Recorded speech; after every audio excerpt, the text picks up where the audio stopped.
yaka-originator from America. The founder ari munhu wechikadzi akanga abva kuAmerica, atumawo naMwari kuti go to Zimbabwe, but go to the town called Bulawayo. Akauya akatangisa chechi iyoyi kuma 69 somewhere there. Saka kuma 63 atangisa chechi yakufunctiona. Akazosvika panguva yakapikiswa nevamwe vaisevenza navo, members of the board vakanga aive navo, kusvika afunga kusiya nyika inoyi. That time church yanga iri mumaoko ema-Americans.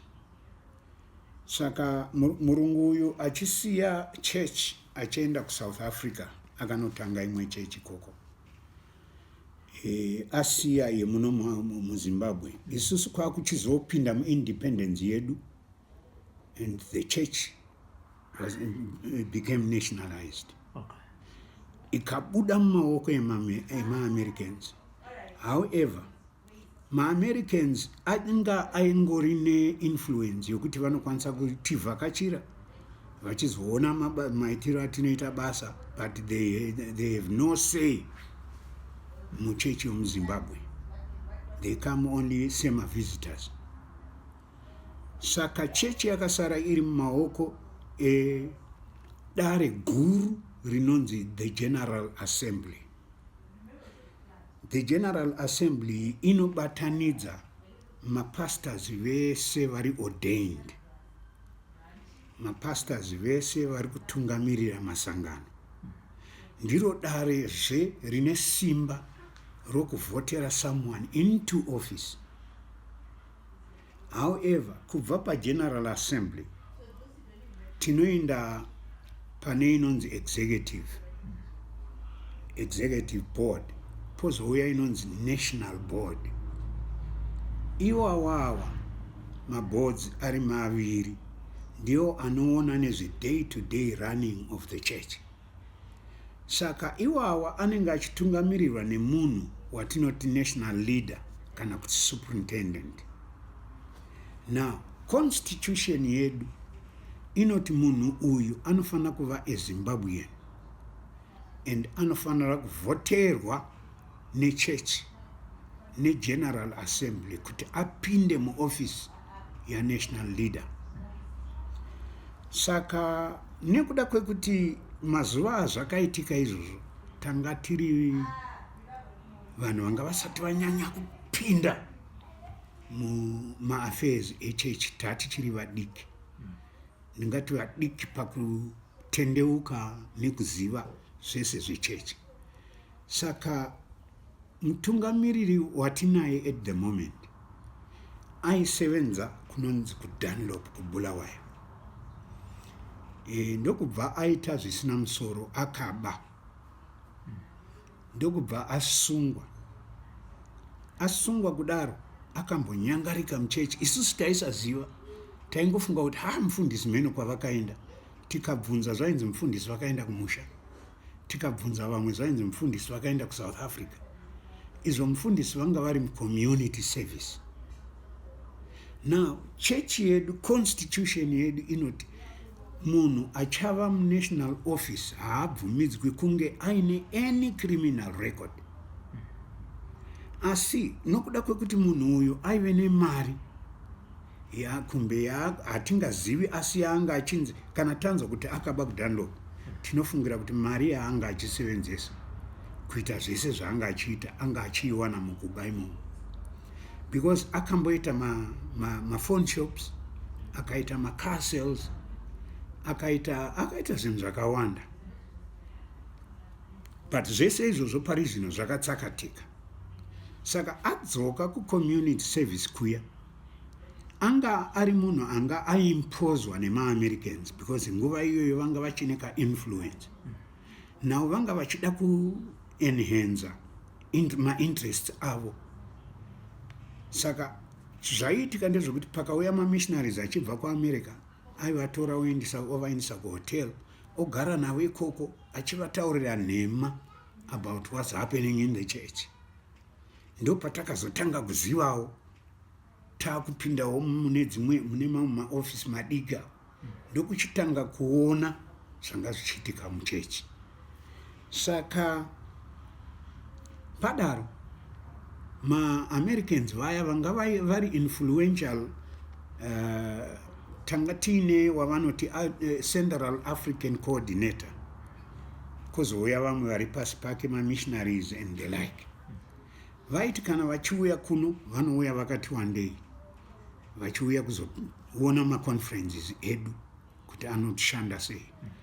Nokuda kwekuti panga paine board ranga riine munhu ari founder of the church. He is one of the founders vakatanga nechechi.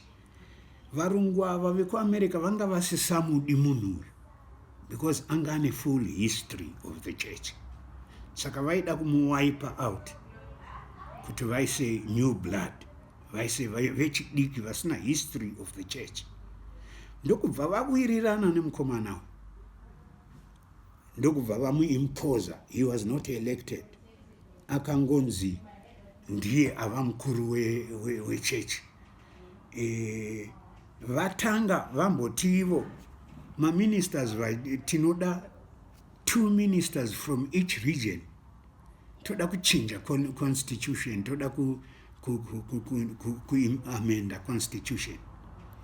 Saka I happened to be one of those people. Kuno kumashonaland kwakabva 2, kumidlands kwakabva 2, kumatebeleland kwakabva 2. Those are our main provinces. Ndokubva taenda kuholiday inn kuno amenda constitution, because vanga varipo vakuru, vanga varipo, vanga vachitivo constitution iripo yakanyanya kurerekera kuma-Americans. Saka toda kuti inyanye kurerekera kuma-Zimbabweans sezvo taakuzvitonga. Saka takaenda for almost 2 weeks, I think, kunogadzirisa the constitution here. Constitution tapedza, tawirirana. Hatina kuziva kuti varungu ava havana kufara nezvatakanga tabvumirana. Saka vaida kuzochinja constitution muchivande tisingazivi. Zvavakaita ndezvokuti tapedza kuamenda constitution here. Chinangwa chavo chavakanga vanacho ndechekuti vaida kubvisa madhara ese aiva muboard, national board. Saka vazhinji vanga vatoenda nezvanga zvichiitika muchechi. Kukasara 1 baba vaiva ndivo superintendent nenguva idzodzo, vaiva ndivo overseer. Saka pataiita zvese izvi takanga tinavo. Saka varungu vakada kuratidza kuti vanoda kuvabvisa. But isusu takanga tiripo takamira tikati kwete. For all this time, munhu uyu akasara nechechi ari ega. Kana muchiti vakaita ma-mistakes, hongu ma-mistakes anoitwa nemunhu wese wese. But the fact yokuti akaita hold on to the church until yasvika pairi yezvino, you cannot just wipe him like that. Varungu vaya vakaona kuti hazvichaiti, ndokubva vamubvisa pausuperintendent, ndokumuita honorary board member. Pauhonorary apa vaiva nechokwadi kuti he has no say. Hapana zvaanozotaura zvinogona kupikisa zvinenge zvataurwa nevaripo. Saka isusu takangofara kuti as long as aripo, we will be getting the right advices, because ndiye akatanga nechechi, anoziva everything. From there ndo pakatanga kunzi taakukupai macopies econstitution yataronga iye zvino. Umwe nomumwe wenyu achawana copy. Asi ma-ministers ese ari kunze uko hatigoni kuvapa iye zvino nokuti hatisati taprinda macopies anokwana munhu wese. Saka taakumbonoprinda, asi tokusiyirai umwe nomumwe imimi muri pano, umwe nomumwe yake. I still have the constitution. vaenda vakanoprinda macopies akawanda ndokubva vadaidzira musangano wemaministers kureva mapastors, mapreachers nevamwe vakadaro nevamwe maleaders. Saka meeting iyi yakaitwa kumatopos road church in Bulawayo. Takaenda kuya ndobva tapiwa uyu kopi rake nesuwo takanga tiine original iya takabva tapiwa manyuwana akanga aprindwa. Havana kutipa chance yokuongorora manew constitutions avo kuti tione kuti anoenderana here nezvatakawirirana pafirst one. Vakangoti muri kutambira here constitution iyi, nokuda kwokuti kunenge kwava nezvimwe zvifana zvanga zviri very excited kuti zviwanewo zvizikanwewo. Vazhinji vakatanga kuti yanga yatononoka tatakayimirira. Ndokubva musangano uya wangopera. But tauya kuno manje inini ndava muoffice. Ndakavhura constitution iya ndikatanga kuistata. Ndikaona kuti yakasiyana zvisingaiti neyatakanga tabvumirana nayo.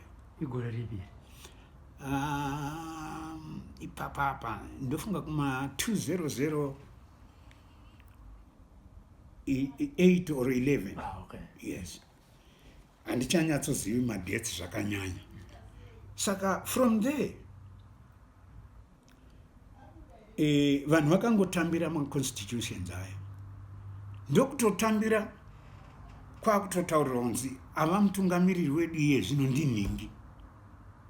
From Norway haana kuvhoterwa, haana kuelektwa. Anyway, nekuda kwekuti taida kuti zvinhu zvifambe zvakanaka, hapana akaita nharo, hapana akapikisa. Saka constitution yedu inoti kana wapinda office ya national leader ine term ye 4 years. Right, term ye 4 years iyi unobvumirwa zvekucontesta my-elections after that term kana uchida kudzokera for the second term. Asi kana woda kuti upinde for the third term unofanira kuenda kuma-elections ari fair, wowina my-elections ne2/3 majority kuti udzokerezve muofisi iyoyo. Saka takava nemutungamiriri uyu. Kubva ipapo akapedza first term yake ndokudaidzira my-elections. My-elections aya ekutanga haana kuitwa zvakanaka, asi nokuda kwokuti tatiri vanyuwani uye tichityira zvinzvimbo zveduwo, we just took zvakanga zviripo.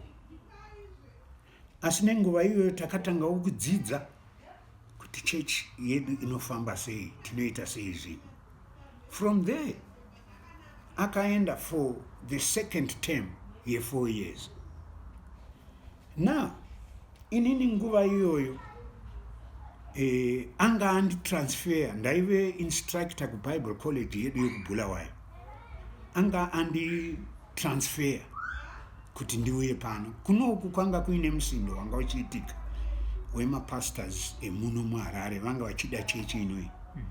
Saka vaiti pakangobuda mufundisi panapa vanotanga kurwa kuti inini ndinofana kuenda paya, because vamwe vedu vanorenda muzvikoro, vamwe vanorenda mahalls nezvimwe zvakadaro. Saka vanenge vairwira kuti inini ndinofana kuenda paya. Saka ndokubva murume uyu anditransfer achiti kuHarare kwaita problem kuMashonaland. Tinokumbira muende munodzidzisa vanhu variko kuti vazive doctrine yedu uye vazive mashandiro atinoita as a church. Ndakakumbirwa kuti ndiuye for 6 months ndodzidzisa mufundisi akanga ari pano. Kana ndapedza ndodzokera kuBulawayo. Zvadaro ndakauya pano ndiri munhu ari kutarisira kupedza 6 months. Mufundisi aive pano ndokubva atanga kuita musindo. Kutoda kundirwisa akati idzokera kuBulawayo. Ndobva ndadzokera kuBulawayo. ndaakutyawo. Ndichidzokera kuBulawayo vakasvikogara pasi vafundisi vakuru vakati no, kana atodaro taakumubvisa. Vanyandoro tinokumbira muchienda permanently kuHarare. Ndokuuya kwandakaita panapa. Asi kuuya kwangu kwaita sokunge ndakumbirwa kuti ndiuye kuno. Asi ndazova pano ndakaona kuti kwaari murume uyu aitoti good riddance. Kwaitova ndingati yaiita sokunge promotion by elimination. Nokuti handizivi zvaaitya kuBulawayo, asi aiona sokunge ndiri kunyanya kumuexposa. Saka kuti ndive kuno zvaizomuita kuti ashande zvaanoda iye. Saka ndakauya kuno, and aive netarisiro yokuti kana ndauya pano I will fail. Then kana ndafeila basa ozowana mabvisiro aanondiita. Because already aive nemwana wake anga ari kuuniversity. Saka ndiye waaida kuti akabvisa inini panapa, mwana wake ouya pano. Zvakadaro hazvo ndakauya ndikabudirira, ndikadevelopa this place kusvika pamuri kuona iye zvino. Zvikamurwadza. Chakazonyanya kumurwadzisisa kana kuti chakazonyanya kumupa shungu dzokuti mwana wake ngaachiuya pano, ndakafundraiser, ndikagadzira marufu anga achibvinza. Mukatarisa zvese izvi zvairohwa nemvura. Ndikagadzira marufu iwawo, ndikafundraiserzve, ndikaisa borehole. Panga paine problem yemvura. Munganzwa sei munhu achiti makaisirei borehole musina kunditaurira? Yakatanga kuva mhosva pandiri. Because anga akatoplanda vamwe vanhu pano pachechi ndisingazvizivi. Vanga vari kundiongorora zvese zvandaiita. Vamwe vacho ndindaitovachengeta. Vakatotumwa kuti endai munokumbira pekugara kumufundisi uyu. Ndoda kuti mupote muchindipa information yezvese zvaanenge achiita. Umwe wacho aitochera migero yePTC ari mufundisi kukadoma. Ndikati no, mutaurire uye ndizogara naye. Ndichitarisira kuti tichabatsirana basa raMwari. Ndakamutora akauya akagara panapa. Ndichimuchengeta, anga asina basa, asingasevenzi, asina chaanowana. Ndakamuchengeta achigara pano, ndichimusupply everything, even mari yebhazi yokuti aende kunotsvaka basa. Now, from there, ndatora ndaisa borehole paya. I was surprised neinterest yake yokumhanya kutora maphotos and achindishedza, amira yapa ndinoda kutora. Izvo aitora maphotos ekuti atumidzire kuna boss wake. Kuti tarisai zvaitwa kuno. Ndakazozviziva later. Saka nekudaro murume uyu anga atotsvaga plot yekuti andidzinge panapa, achishaya kuti ondidzinga sei. Kazhinji I was very outspoken, especially meetings edu. Ndanga ndava board member yechechi. Ndanga ndava watinoti home missions director, zvichireva kuti muvhangeri, national evangelist wechechi. Saka ndanga ndiine voice wo kana paine meetings anoitwa board. Saka hazvina kumufadza kuti ndinge ndiri munhu anokwanisa kumupikisa pane zvimwe zvaanenge achida kuti zvibudirire. Saka it happened one day kuti akada kutengesera vanhu vemabhazi vaya veToms. Tine national conference iri muKwekwe, national conference center itori yakavakwa zvinhu zvese, machapel, madomes ekurara, ndo kwatinoitira maannual conferences edu. Saka aida kutengesa that place, chechi isingazive, achinyepera chechi kuti toda kuisa chikoro panapa. Izvo vaida kuisa chikoro ndevetoms. Asi kuchechi aiuya akawanda achiti taona kuti tofana kuva nechikorowo chedu, saka toda kuisa chikoro panapa. Panouya panguva iri kutevera, musazoshamisika mukaona taakuvaka chikoro pano. Izvo vetoms ndo vakanga vachida kuvaka chikoro. You may be very surprised kuti zvakauya kwandiri sei. Ini ndiri kuno kuHarare. Zvakaitika ndezvekuti vetoms vakanga vataurirana nemurume uyu. Murume uyu anosevenza nemumwe shamwari yake waakaita secretary nechitsotsi. Akamuita secretary treasurer wechechi. Akazochinja, akazomuita treasurer, national treasurer, akaisa mumwe secretary. Izvo zvese matrivial. Chiri most important ndechokuti vetoms vanga vatotaurirana vakapedzerana nemurume uyu. Saka vanga vakuda kunoona place. Ndokubva vadriver kuenda kusenda kuya kuti vanoona kuti yakaita sei. Saka pane mufundisi aigara ipapo, aive resident pastor. Mufundisi uyu munhu anga kusapota zvandinoita uye zvandinotaura. Nevamwewo vafundisi vakati wandei vanga vaona ushingi hwandanga ndinahwo hwekutaura chokwadi, vakatanga kuva behind me. Saka vetoms vasvika kuya vakakumbira kuti toda kuonawo nzvimbo ino, tanzwa kuti iri kutengeswa. Saka takataura nevakuru vechechi, vakati tingauya kuzoona. Mufundisi uya ndokubvunza kuti mazoona kupi kuti iri kutengeswa. Zvikanzi iri kuma estate agents awa. Ndokubva asiyirwa phone number nezvimwe zvakadaro. Iye akati handingakubvumidzei kuti muone ndisati ndataurira vakuru vechechi. Saka chimboendai monofona nhamba idzi mutaure nevakuru vechechi. Kana vati muuye kuzoona, then muchauya. Uyu mufundisi uyu ndokubva avapa foni dzangu. Haana kuvapa foni dzemukuru uya. Saka vaendawo kumba, mai Toms vakandifonera. Vakati tazoenda kuestate agents iri kutengesa senta yenyu yekukwekwe. Saka taiona tiri kuida tingataurirana sei nemabhadhariro atingaita zviri kudiwa. I was shocked because hapana chandaiziva. Ndikati inini tine urombo my Toms, nokuti hakuna chinhu chechechi chinotengeswa nemunhu ari ega. Imimi muri kuti senda yedu iri kutengeswa. Inini I am one of the board members, handina zvandinoziva.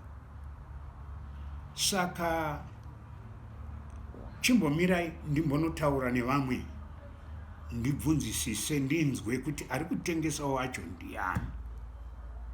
Asi ndinokumbirawo phone number dzenyu nezvakadaro ne-estate agent kwamakaenda mukaona kuti iri kutengeswa. Akandipa my Toms.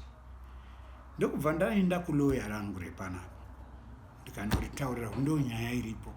Ndanga ndichikumbira kuti munyorere ma-estate agents avo, muite sevanhu vari kuda kutenga nzvimbo iyoyo. Munzwe kuti iri kutengeswa mari uye iri kutengeswa nani. Saka lawyer rangu rakanyora email ikaenda kuma-estate agents aya. Luckily vakapindura. Zvikanzi pane pavakapindura ipapo tanga tatomboenda kumusangano. Inini ndokubva ndaburitsa ma-messages andakaita namai Toms vaya, ndichibvunzisisa kuti vedu kati ari kutengesa nzvimbo ino iyi ndiani. pane message iyi, saka ndakavapa message yanga iri mufoni, vakaverenga vese the round table. Murume uya akasimuka achipenga, hakuna zvakadaro, hakuna ari kutengesa, hatina kumbozoona zvakadaro.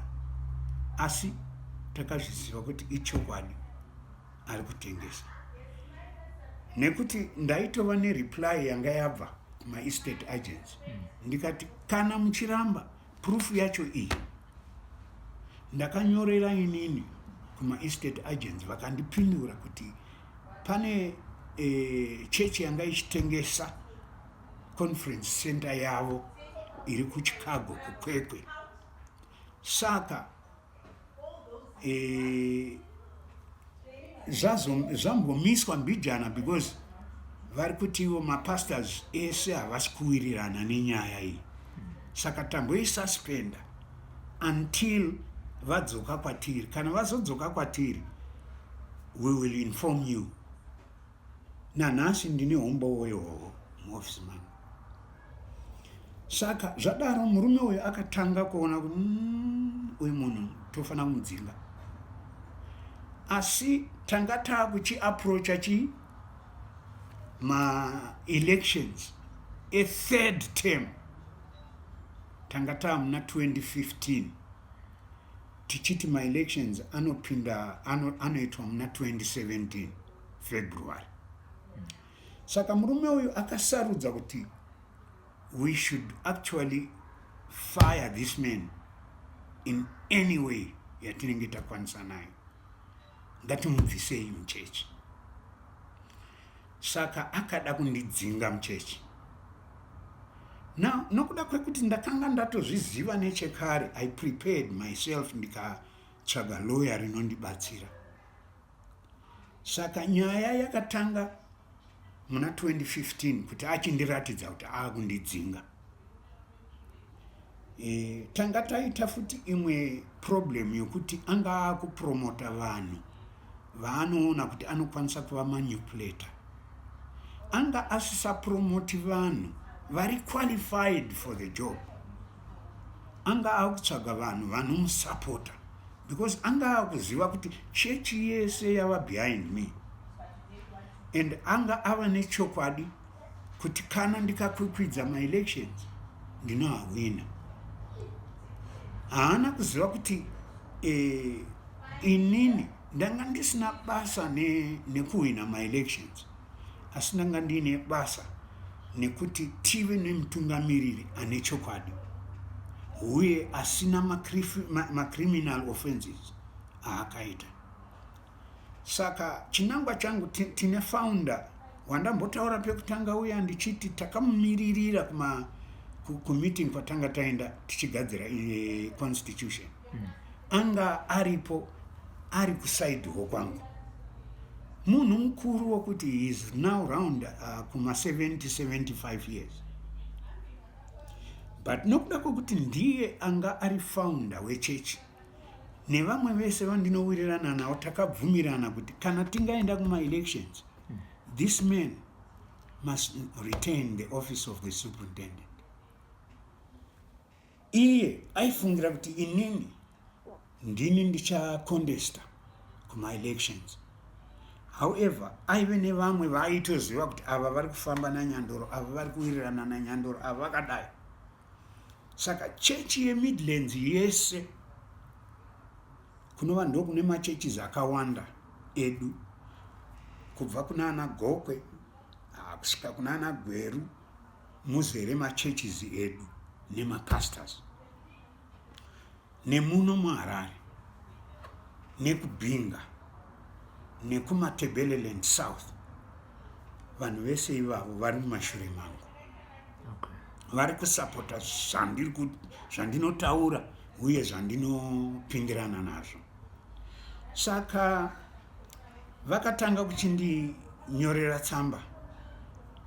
Muno mumashonaland munenge muine mutungamiriri presbyter kana kuti bishop. Saka tanga tina presbyter anga afurirwa kana kuti anga akaiswa pachinzvimbo kuti vagomanipulata, vagomusevenzesa against me Saka ndakashamisika zvikuru ndakunyorerwa tsamba napresbyter uya akuti Vanyandoro takususpendai kubva mumameetings edu region yeMashonaland nekuti hamusi kuwirirana nevamwe. Ndikati no.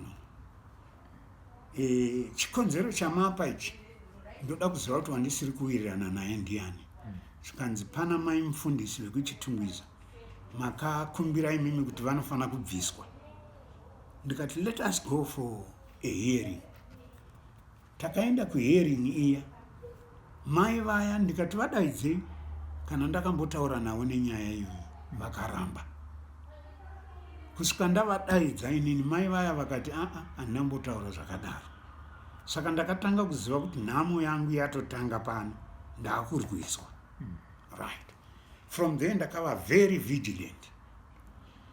Mwana wemukuru uyu aipinda pano somwana wangu wesangano achisevenza kuuniversity as an instructor, but nguva iyoyo anga achiri kuresearcher for the government. Saka anga ari kuresearcher ma-political parties. Aitoenda kunana Botswana kwese achinoongorora kuti ma-political parties akamira sei, achipa information. Saka aipinda pano somwana wangu wesangano, asi ndaitomuda somwana wesangano ndisingazivi kuti no, akatoplandwa kuti auye kuzotsvaga kuti vangandibvisa sei. Saka ndakatanga kunyorerwa matsamba nemukuru achinditi huya kuBulawayo, ndoda kutaura newe. Ndoenda kuBulawayo tonotaurirana, ndomutaurirawo my side of the story. Iye achindiudzawo zvake. Already tanga tatova tanga tisatowirirani. Anga adyara vana vakawanda muno muMashonaland kuti vandirwise. However, vakatanga kungoita zvimashiripiti zvandaingokanda pasi ndichiziva kuti ndo pava nenyaya. Saka vakashaya maitiro avangaita kuti vandibvise. Kusvika vagara pasi vanhu ava vari very active panyaya yekundibvisa pano, vatatu, kureva iye overseer uyu nemwana wake nefriend yake yandambotaura yaiye akaita national treasurer. Handizivi kana zviri right to give names. Paino kuti ndo zviripo. Ndizo zviripo. Yes. National treasurer uyu anonzi Michael Ncube. Uyu mutungamiriri akazviita mutungamiriri for now anonzi Clifford Makandise. Mwana wake anonzi Godfrey Hove. Iye Makandise ndowo kwaHove, asi akada kuti uyu angoshandisa rekuti Hove asashandisa Makandise kuitira kuti chechi isaziva kuti mwana wake, asi ndiye akamurera kubva ari kuchikoro kusvikira ava kuuniversity. Saka nechishona tinongoti mwana wake, asi nechirungu vanodaidza mwana wemukoma wake. Mukoma wake akashaya akasiya vana ivavo mumaoko ake, saka nechirungu vanoti nephew. Saka inini handina kuziva kuti mwana uyu akatoplandwa kuti awane nzira dzokundibvisa pano. Vashaya nzira idzi. Now panga pava nevanhu, mukomana wandambotaura kuti ndaimuchengeta anga ari pano, mwana wake anga ari pano, vaipinda vese vari mucongregation yandinotungamira. Ndokuzoti uyu akanzi national treasurer, ndokubva kuda akanzi tsvaga basa kuHarare, toda kuti unobvisa murume uyu, anoita zveaccounts. Ndokubva awana basa kune imwe security company. Ndichakutaurira zita rayo, ndakoshewa for now, rambondinzvenga.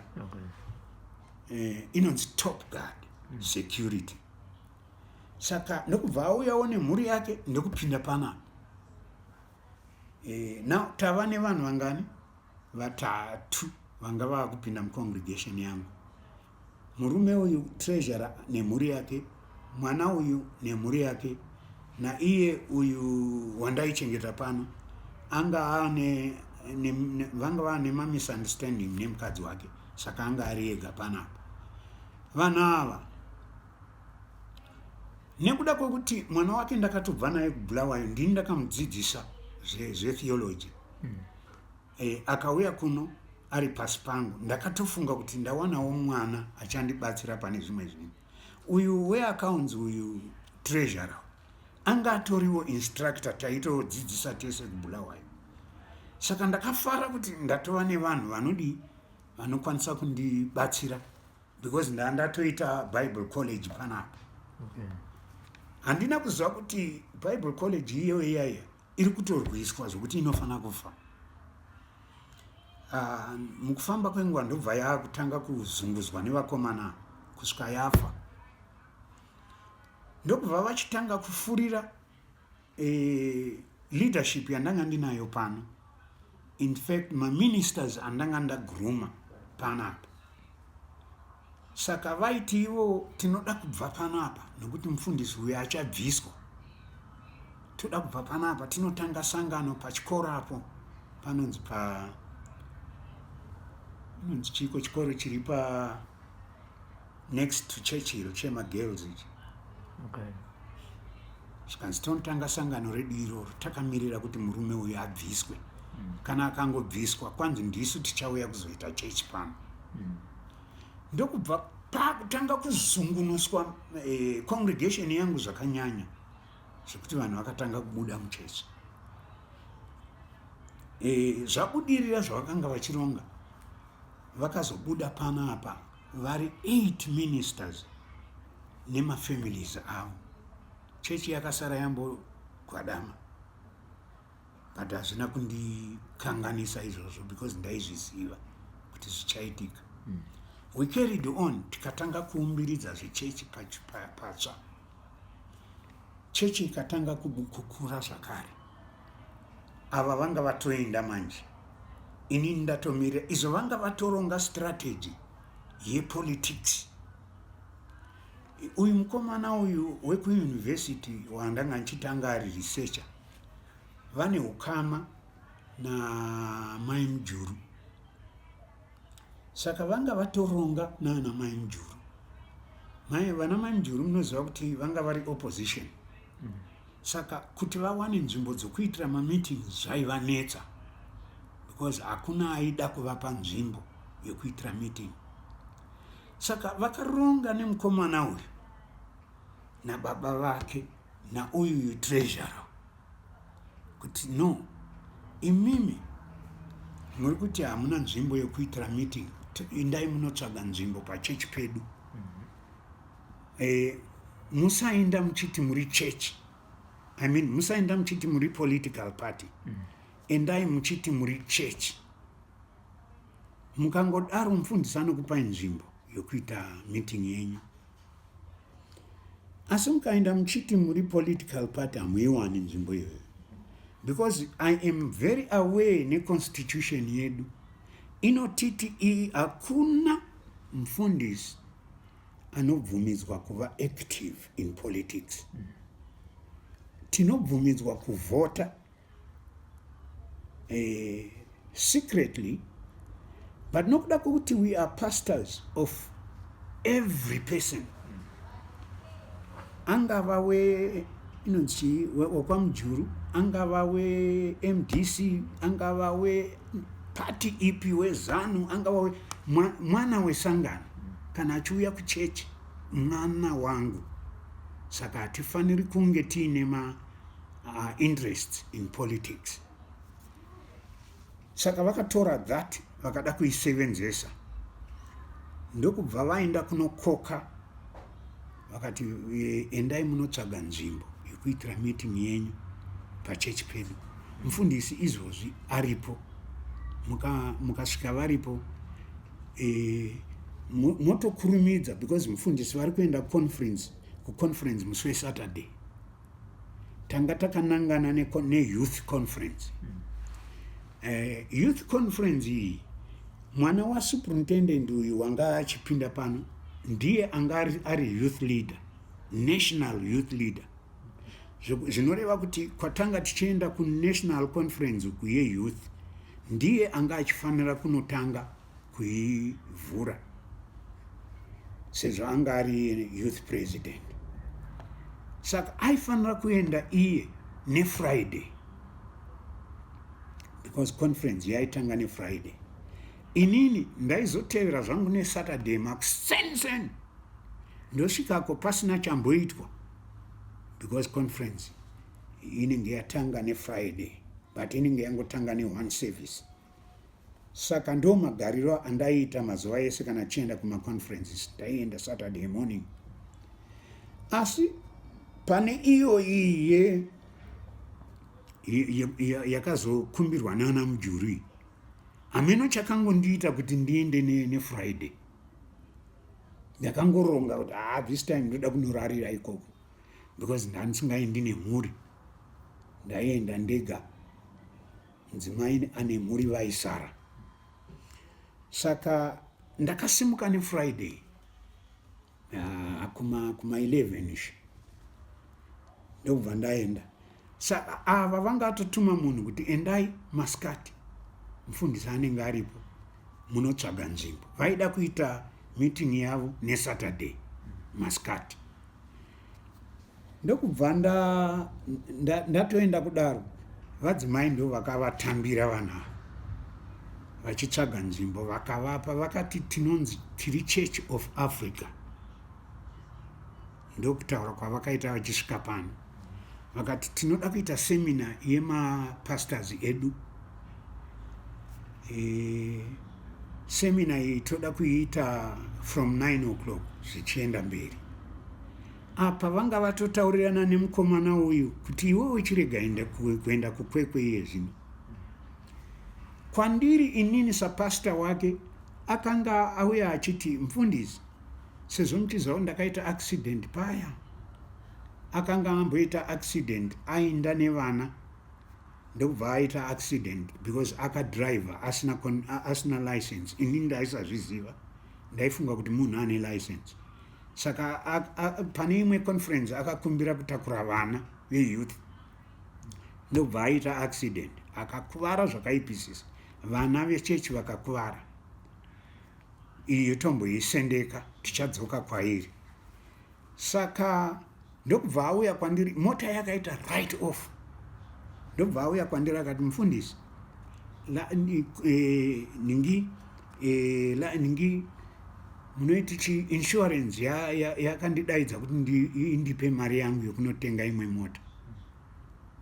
Iye aifunga kuti handisi kuziva kuti haana license, asi ndakanga ndatozvinzwa kuti haana license.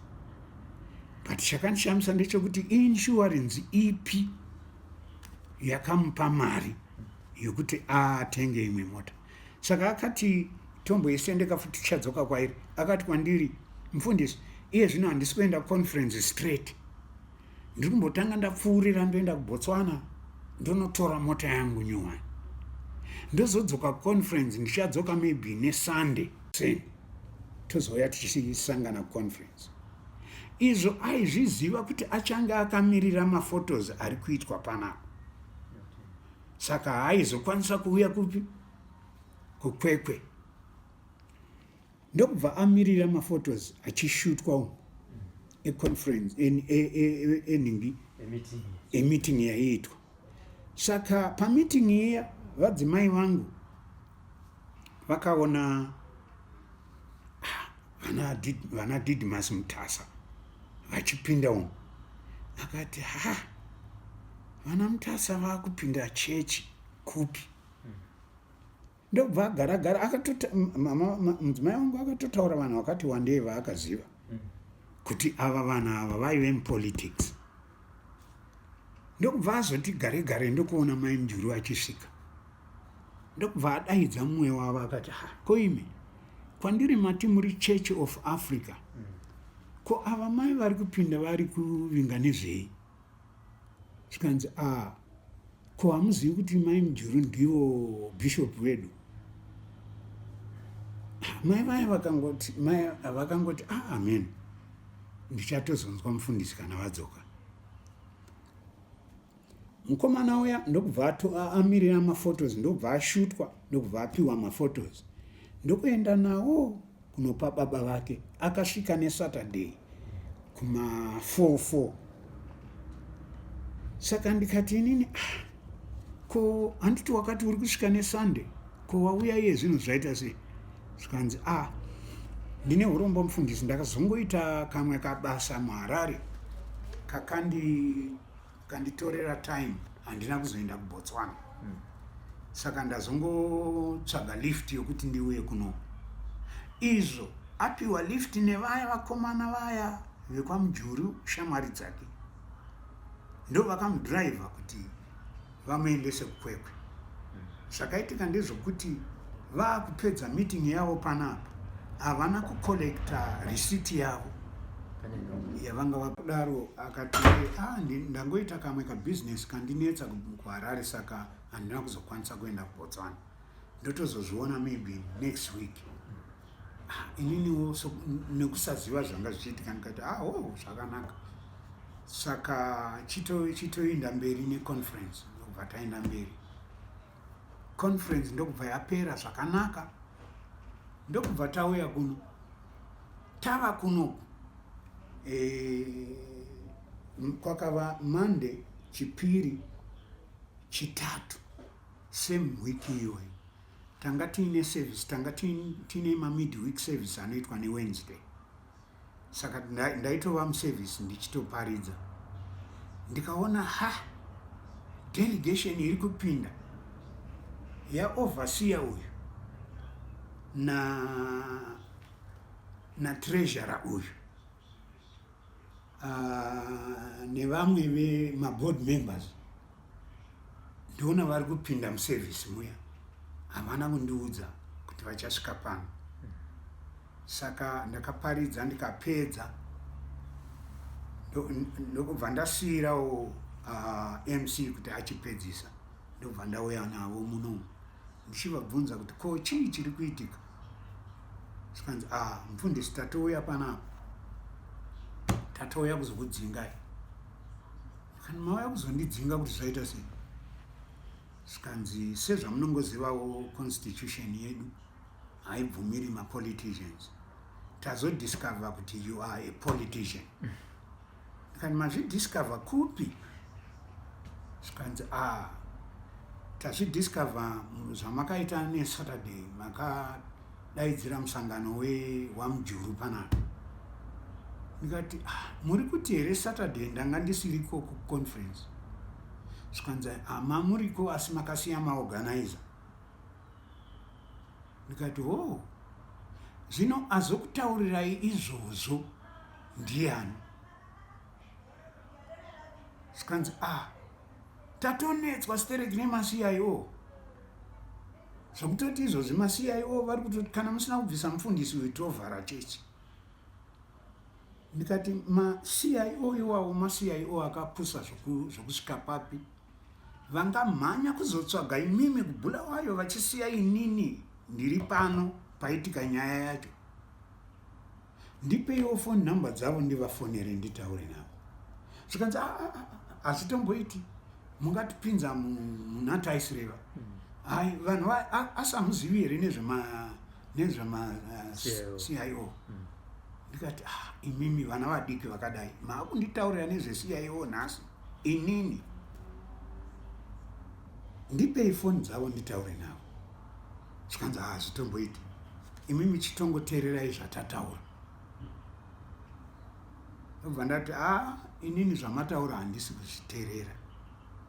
1, ndoda kuti mundiudze kuti auya kwamuri kuzokutaurirai ndiani, uye sei maCIO iwawo auya kwamuri asati aonana neni. 2, handingodzingwi pasina hearing. Chimbotorai zvinhu zvitatu izvozvo tozoti totaurirana nezvimwe. Zvikanzi ko kwakutongowesta nguva, nokuti hatidi kuti chechi ivhariwe. tinotarisa kuti mangwana by 10 o'clock munge mabva panapa. Ndikati imi inga kana mbavha chaiyo kana robha chaiyo kana medhara chaiyo kunotombopera gore vachiongorora nyaya yake. Ko inini ndazonyanya kuva mbavha yakaita sei kana kuti medhara yakaita sei yamunoti less than 24 hours ndinge ndabva pano. I am a citizen of Zimbabwe and I also have got rights to the hearing. Chimboendai henyu tikanzi hatisi tomboenda izvozvi takutoenda kunoadresa chechi. Ndikati alright tichiendai munoadresa chechi. Vanga vaine tsamba yavo yavakanga vanyora. Tsamba iyoyo yakanyorerwa mutauni, haina kunyorerwa kuofisi, yakanyorerwa mutauni muno, vatosvika maHarare.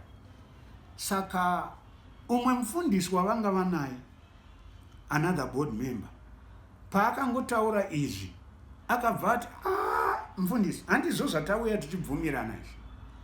Hatizvizivi kuti muri kuuya kuzodzinga vaNyandoro panapa. Ende handina kuziva kuti tsamba yamamuchinyora mutauni mamuri kutonyorera kuti mudzinge vaNyandoro. From now on ine handichafambi nemi, ndatosiyana nemi, handifambi nezvi, handisi kudzokera nemi, ndakutorara pano. Saka mufundisi yeye akatorara pano akasara ega. Vapinda muchechi vakataura kuti panapa tauya kuzokutaurirai kuti tadzinga mufundisi wenyu. Saka hatichamubvumidzi kuti ave mufundisi wepano.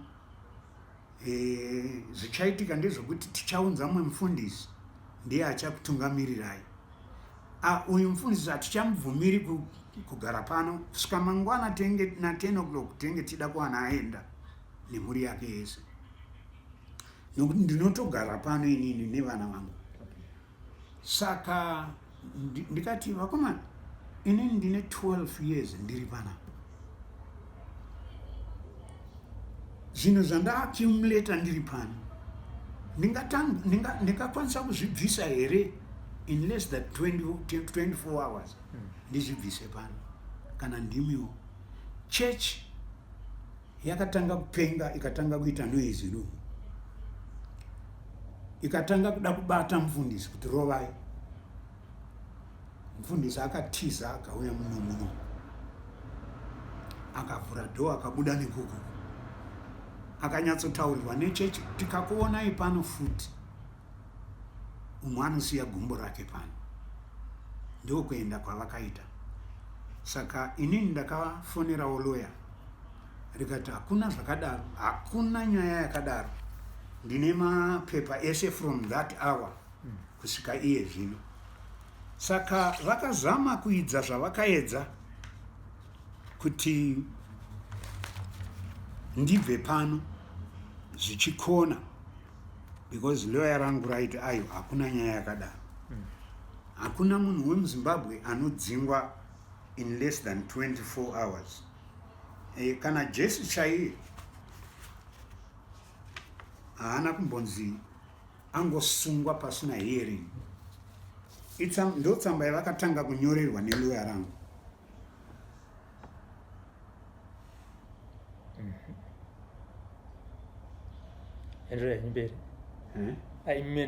Right. Lawyer iri rakati in about 5 days musina kupindura tsamba iyi tosangana kuHigh Court. Saka in 5 days havana kupindura tsamba iyoyo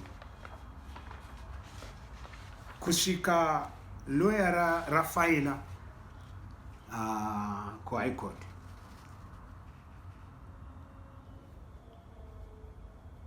From there lawyer rakati hakuna kwamuri kuenda, garai, hamuna kudzingwa kusvika court yapasa kune madzingwa. As it is right now, you are still a member of the church and a member of the board yechurch until it is proven kuti madzingwa nekoti yakudzingai. Saka after this letter vakatanga kuapproacha messenger of court kuti vauye kuzondibvisa pano. Saka zvinoitwa messenger of court haingouyi ichingodzinga munhu, inonyora tsamba yokupai warning, kupai ka grace period kekuti murongedze zvinhu zvenyu. Saka vainyora tsamba ndopa lawyer rosevenza nyaya. Zvakaramba zvichidaro kusvika ndava pandiri nhasi. Vanhu ava vakatanga kundiendesa kumakoti akawanda vachindipomera mhosva dzakasiyana siyana, asi hakuna mhosva yandisina kukunda. Okay. Makoti ese mamwe taiitira kuchitungwiza, hapana koti yandisingazivi kuchitungwiza. Mamwe aitirwa kuno, mamwe aitirwa Groton Row, hakuna koti yandakabuda ndiri nemhosva. Saka to cut the story short pari zvino, iye zvino vakazenge vava serious, ndokubva vanotora a bogus sheriff. Ndinoti bogus sheriff nokuda kwekuti anga asina kutumwa nekoti, although iye ari a member of the sheriff office. Zvavakaita vakamuapproacha ari ega, asina chokuita kubasa kwake, ndokubva vamukumbira kuti aite basa irori on private basis. Okay. Vakamubhadhara kuti enda unotidzingira munhu. Saka musi uyo taitova kukoti kuRotten Row nevarume ivava vachindipomera kuti ndakaita inonzi chiko contempt of court pane dzimwe nyaya dzakanga dzambopfuura. Saka takatoenda kukoti, ndokubva yapostpona koti yacho. Inini ndotobva kukoti, handina kuziva kuti ivo vanga vatorongana nasheriff already kuti abvise mbatya dzangu panapa. Saka ndakati ndobva kukoti navadzimai vangu, ndikati nababa vaya vandambotaura kuti founder vechechi vaya vanga vari munyaya yacho. Ndakatoti inini, baba, chiregerai tiende nekumashops ndichikutengerai chokudya, sezvo muri kuti muchakwira masikati modzokera. Vanogara kuBulawayo. Ndobva taenda nekumashops, asi vana vangu vakauya straight kuno. Saka tichisvika kumashops ndakareceiva phone, zvikanzi dedi itomhanyai kuno kwatoipa, pana sheriff ari kuti atumwa kuzobvisa mbatya pano.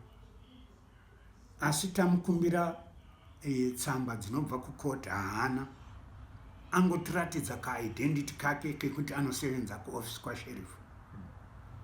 Ndobva ndasvika ndowana ice, vanhu vakutotuta mbatya. Ndokubva ndaonana nasheriff uya, ndikati ko chii chiri kuitika. Ndisati ndapedza kutaura nasheriff, ndakanzwa kwava nenoise kuseri uko kuchirwiwa. Vaida kupinda, baba vaya vaida kupinda muoffice muno kuti vaextracte information yavaida. Asi mwana wangu, my first born, akati hakuna zvakadaro, hazviite. Hakuna munhu anopinda muoffice mababa vangu vasipo. Vari kuuya manje, wait. Akatanga kurwisana nemwana wewe, kusvika vatsatsaridzana. Mwana wangu akazotanga kubatsirwa nesister yake, ndokubva vatanga kusundana kunosvika kumberi uko. Uyu mukomana uyu anga arova mwana wangu akuvara chigunwe ichi. Saka akazviona kuti ndatoita mhosva pano, saka anga akuda kutiza. Plus akazviona kuti ndatouya inini and ndinogona kuzorwisana naye. Saka ndakuenda kunovarandutsira, akazviona kuti pano ndaakuzourawa, ndokubva atiza. Vamwe vake vaya vanga vachiri kuno vachida kutsvaga way yokupinda muno muoffice. Saka paakangotiza uyu, vamwe vake vakaona kuti uyu atotiza, ndokubva vada kutizawo. Saka takabva tamubata, unlucky takamubata nhingi bhachi. tikati iwe hauna kwauri kuenda, kusvika mapurisa auya pano. Akatsatsaridzana kusvika akumura bhachi rikasara, akatiza akaenda. Saka ndakasara ndaana sheriff ndichimubvunzisisa kuti nai shamwari, iwewe uri kubvisa mbatya dzangu, wabvisa ndisipo, hauna kumbotaura neni, uri kuzvitora kupi? Ndinokumbirawo kuona matsamba ako ekoti. Zvikanzi I have got a court order yakaitwa koti kuBulawayo, and mukanzi mubve pano. Ndikati aiwa, handizvo zvinoitwa nemutemo. Kana muine court order, imimi samasheriff maifana kunge makanyorawo yenyu tsamba from the high court inonditaurira kuti wadzingwa pauri iye zvino, asi tinokupa nguva yakati yokuti ubvepo. Zvikanzi hai, as long ndakuratidza identity card rangu, that's enough for you. Zvimwe zvese zvamuri kuda izvi, it doesn't concern you. Ndikati, oh, it's okay, carry on. Ndobva ndafonera lawyer. Lawyer riya rikati, all right, ndakunogadzirisa nyaya iyi kupi? Kuhigh court. Regai vabvise mbatya dzenyu. We shall claim our damages. Ndokubva vatanga kubvisa mbatya. Anga ane varume about more than 10. Varume vanonyatsoratidzika kuti havana kwavari kusevenza, vatongotorwawo somewhere kuti uyai mundibatsire. Varume maketeni avo aisabviswa zvinomutemo, aita zvokudhonzwa achikwachurwa. Zvimwe zvinhu zvavo zviri kumadziro zvese, mafiles ese ayo aitorwa achikandwa. Saka I lost a lot of information, a lot of documents from there. Zvisinei, vandibvisa kudaro, lawyer rakazondidaidza kuti tiende kucourt the next day. Panze apo ndakatopiwa tent neimwe chechi yatonzwisisa kuti pana reverend vari kudzingwa pamba, vatoisirwa mbatya panze. Vakamhanya netent kwainaye, vakazondiisira tent. Mangwana acho ndokubva taenda kucourt. Akadaidzwa overseer kuti uyai nenyaya yamakaita. Haana kuuya. Zvikanzi tamutumira samanis, kana akaregera kuuya, takaenda kucourt musi iwoyo iye haana kuuya. Zvikanzi necourt, kana akaregera kuuya mangwana, taakumusunga. Saka court uyai mangwana. Ndokubva taenda futi mangwana. Nyaya yakatongwa. Ndokubva achibvunzwa kuti ko iwe uri kunodzinga munhu uyu usina matsamba sei? Makamudzinga nenyaya ipi? This is the court paper yatakahwina musi iwoyo. Yakanzi this is a provisional order. Inoreva kuti kana mazowana nzira ine chokwadi uye inonzwisisika kucourt, munozouya. Kana mava nereason iri tangible yokuti tidzinge munhu, munozouya after 10 days tigadzire nyaya yenyu. Asi for now, uyu munhu ngaadzokere mumba make, imimi musasasvika pachechi ipapo.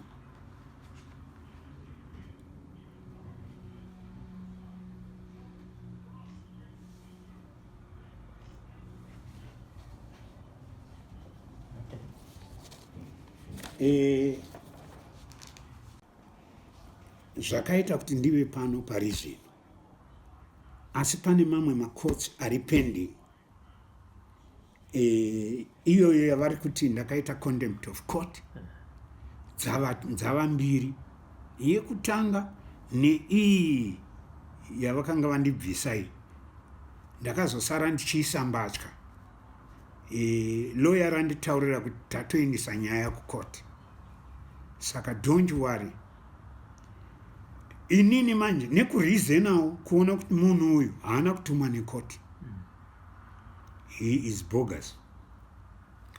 Even vanhu vaaunza vese havasi vakatumwa nekoti. 1, messenger of court kana kuti sheriff kana achituma vanhu kuno evicta munhu havauyi netruck iri enclosed, vanouya netruck iri open yakanyorwa kuti the messenger of God.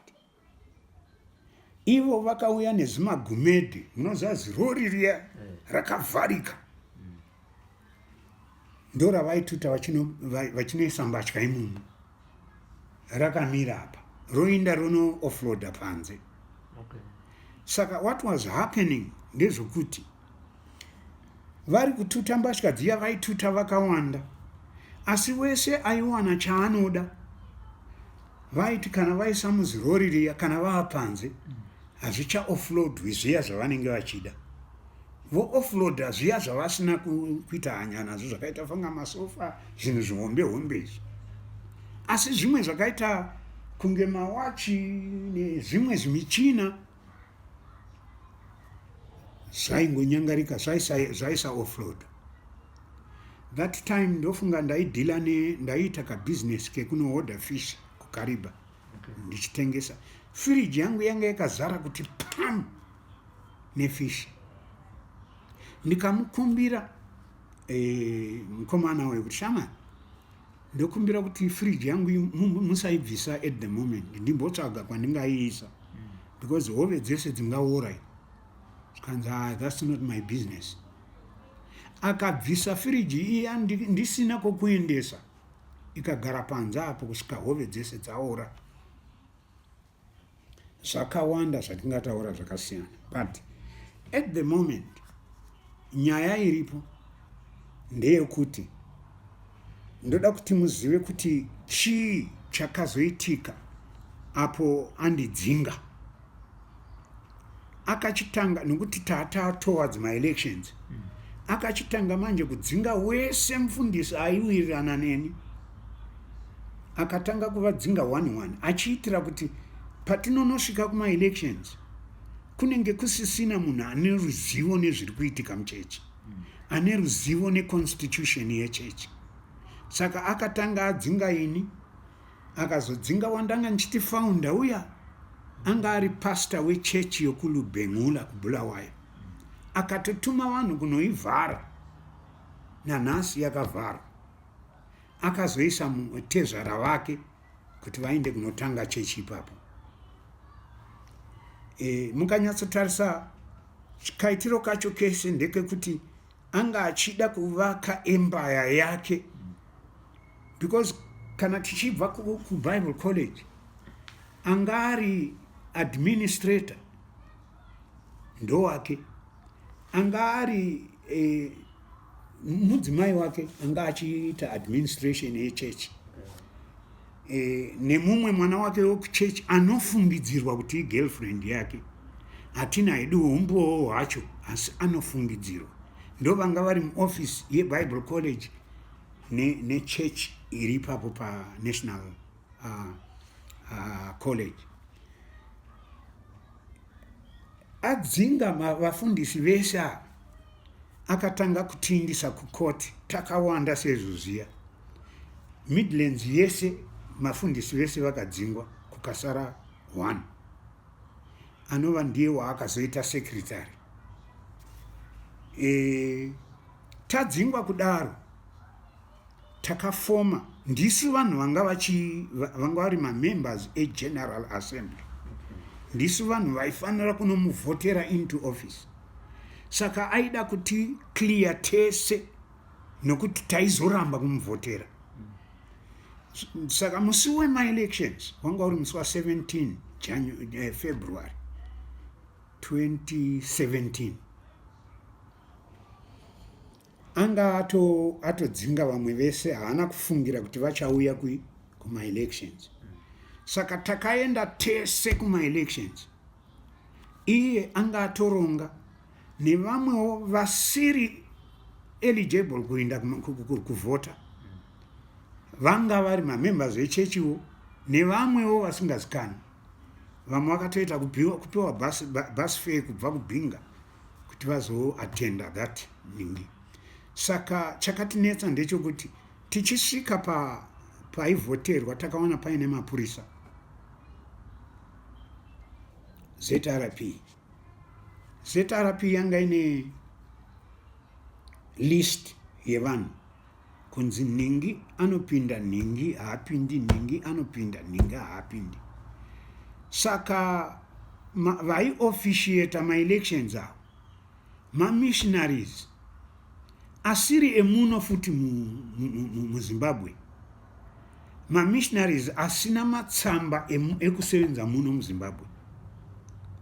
One wacho ndowekuBotswana, asi aipinda. Kana vachipinda muno vanopinda sokunge ma-holiday makers, then privately voenda kunoita business rechechi. Takazombopedzisira tavadzinga through the customs.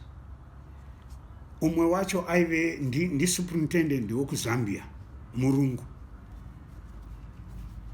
Saka takashamisika kuwana paine mapurisa vakatirambidza kupinda. Ndikabvunza secretary wedu ndichawana ma-exact numbers evanhu vakarambidzwa kupinda nevakazopinda. Vakapinda vacho vanga vasingakwanisi kutipa 2/3 majority yaidemandiwa neconstitution. Vakarambidzwa vacho kupinda ndo vanga vaine majority yaikwanisa kuwinisa anyone akanga apinda kunovhota. Saka ndo vakarambidzwa kupinda.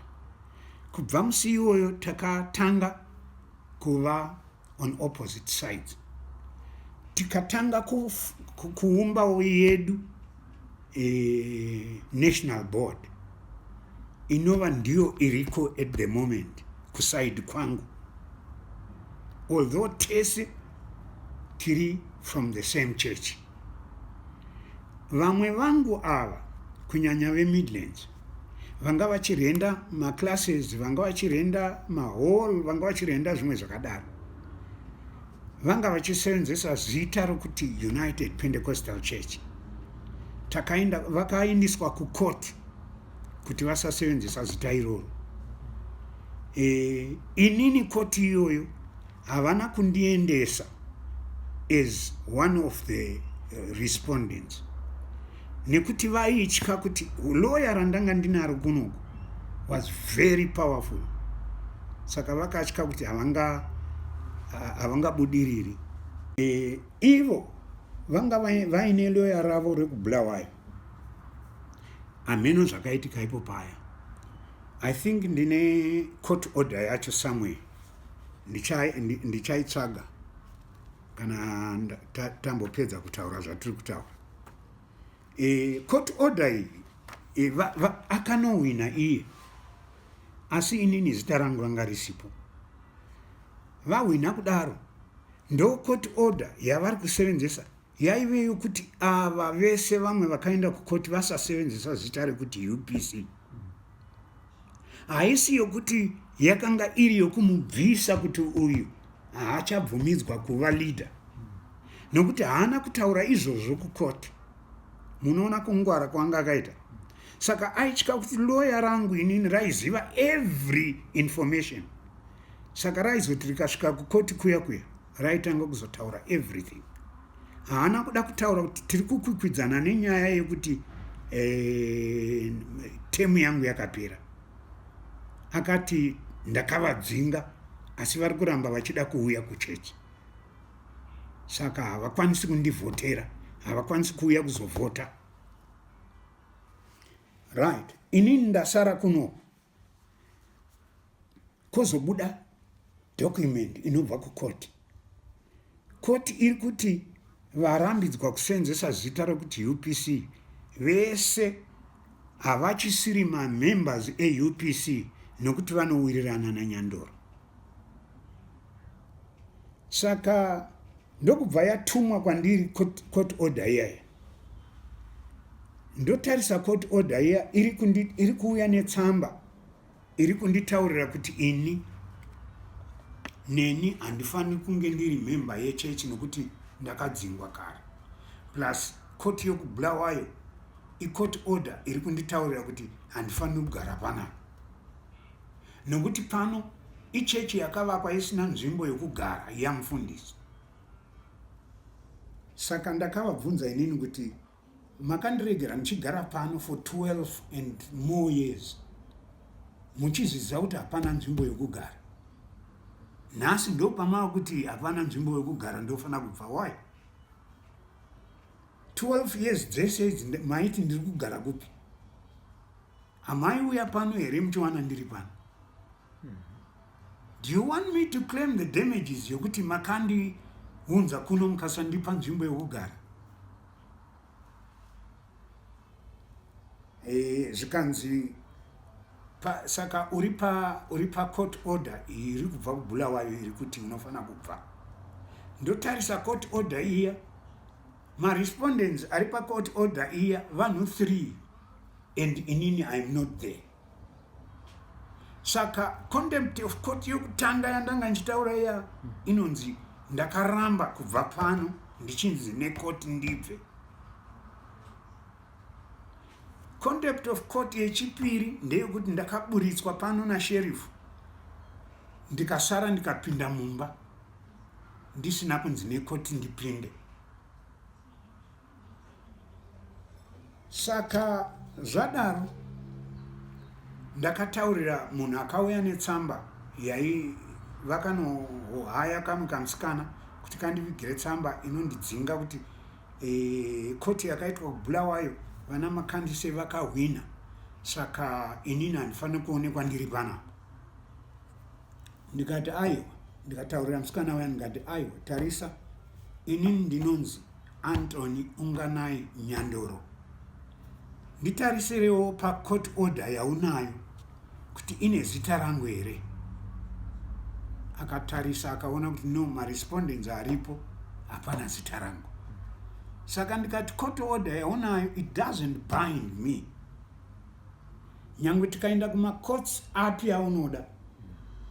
Svanzi asi zita renyu rakanyorwa ku last page ye document. Ndikati gozonyorwa ku last page sei? Kureva kuti pane patori nechitsotsi chakaitwa.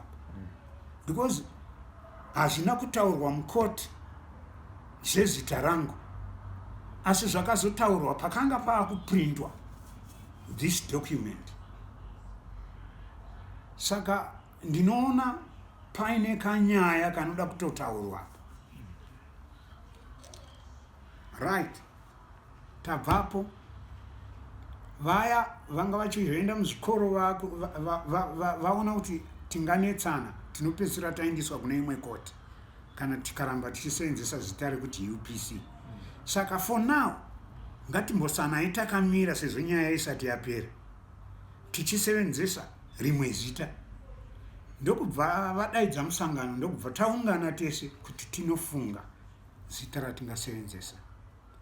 Ndokubva tafunga zita rokuti Original United Pentecostal Church. Ndo masevenzero atiri kuita for now, takamirira court procedure. Okay. Yes. But takamirira kuti tidzokere panzvimbo yedu yeUPC. Zvadaro mukatarisa ningiya nambotaura iyi. Judge akati uyu munhu uyu haapo. He is not in this court order. Nokuti ndo yavaisevenzesa kuna judge. Vachiti tamubvisa nokuti akabviswa necourt order iyi yatinayo. Judge akatora akaritarisa akati uyu handiye here anonzi Anthony Unganai Nyandoro. Zvikanzi ndiye. Zvikanzi panapa ndikuona EF Gwebu, H Nokwara, na nemufundisi anonzi Mugwiji. Ndo marespondents akatongwa nenyaya yecourt order. Kuuya ari kupinda papi. Zvikanzi mukatarisa kwokupedzisira muchaona chechi yakanzi United Pentecostal 258 Samora Machel. Zvikanzi saka muri kudzinga building, hamusi kudzinga munhu. Because uyu zita rake haripo.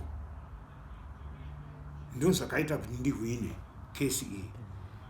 Sheriff akabvunzwa kuti ko matsamba ekudzinga munhu uyu ari kupi, akanyorwa neHigh Court, because sheriff kana achinodzinga munhu anofanira kuenda nematsamba, havana.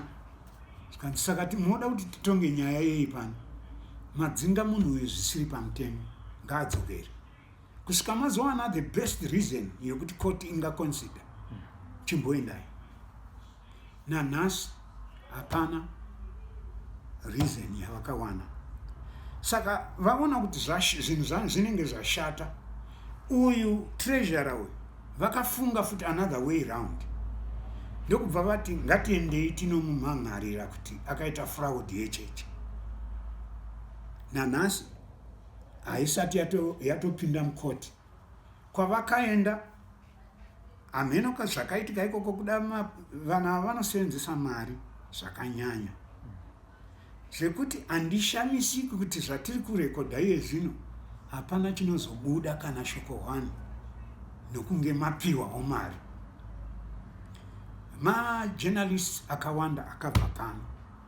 Musi wandaburitswa iwoyo ndakaita interview nemajournalists vakabva kuZBC.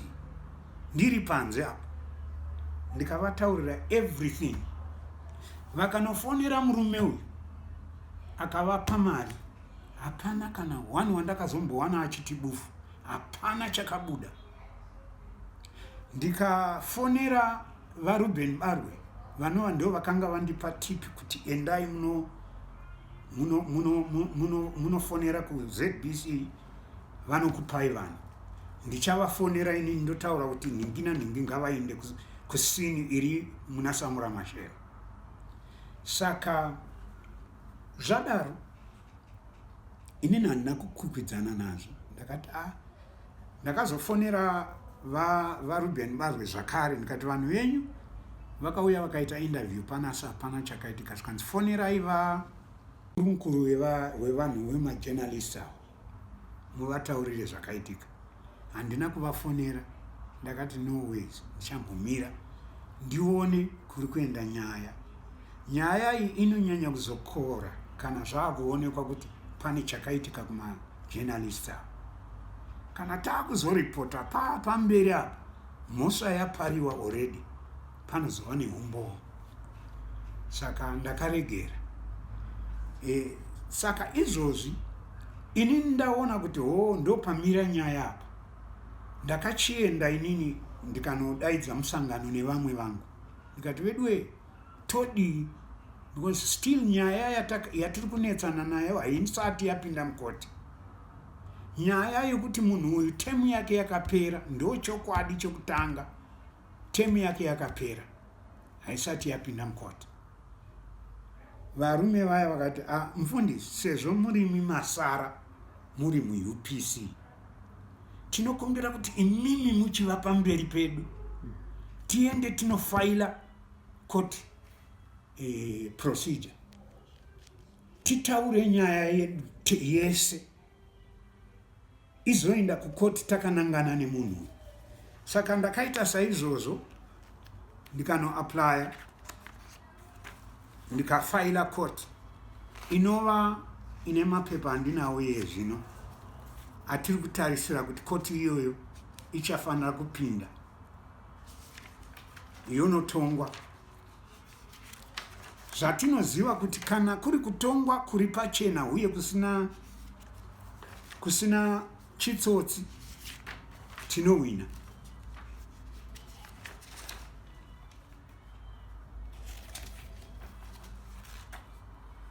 Umbowo hwese hwandanga ndichikutaurira ini zvawo ndinawo.